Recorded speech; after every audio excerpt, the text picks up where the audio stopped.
Krusty Krab transformed into a plankton-themed restaurant. Everything was renovated in a plankton style. Even SpongeBob became its slave. One day, the plankton received a call from his grandmother, who was coming to Krusty Krab the next day to celebrate her 90th birthday. Years ago, the plankton had promised her that he would become the owner of Krusty Krab when she turned 90. As the day drew near, the plankton had to find a way to continue lying. He turned to SpongeBob for help. With the plankton's sincere pleas and SpongeBob's persuasion, Mr. Krabs surprisingly agreed. However, before that, the cautious Mr. Krabs decided to keep the secret recipe himself. Krusty Krab then underwent a major renovation. They had to transform Krusty Krab into a plankton-themed restaurant in just one day. The next day arrived quickly. The plankton's grandmother arrived as promised, to avoid being exposed. The plankton, disguised as the owner, introduced his employees to her. But when it was the turn of the lazy Squidward, the plankton's grandmother instantly fell in love with the handsome Squidward. She then ordered him to give her a tour. She then sat on Squidward's head and showed him around the kitchen. Just as the plankton's grandmother was about to taste the Krabby Patty, she deliberately threw her dentures onto the griddle and made a request that Squidward chew the Krabby Patty for her before eating it herself.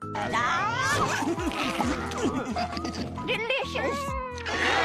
And so, the planktonic creature successfully deceived everyone. Just as Granny Planktonic was about to leave, she made one last request, to take a picture with the Krabby Patty formula. For this, the planktonic had no choice but to beg Mr. Krabs again. Fine, anything to get that bag with a bag out of here.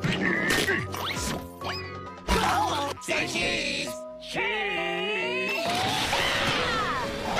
The three were startled by Granny Planktonic's behavior. To keep the formula for herself, Granny Planktonic abandoned the planktonic. Before leaving, she blew Squidward a kiss and flew away in her little rocket. Returning to her dwelling, having obtained the formula, Granny Planktonic began to fantasize about her future life. With the Krabby Patty formula, she could rule the entire Bikini Bottom, and even Squidward would become her slave. But unfortunately, all of this was just a fantasy. Being old, she became very sleepy, and Mr. Krabs took the opportunity to retrieve the formula.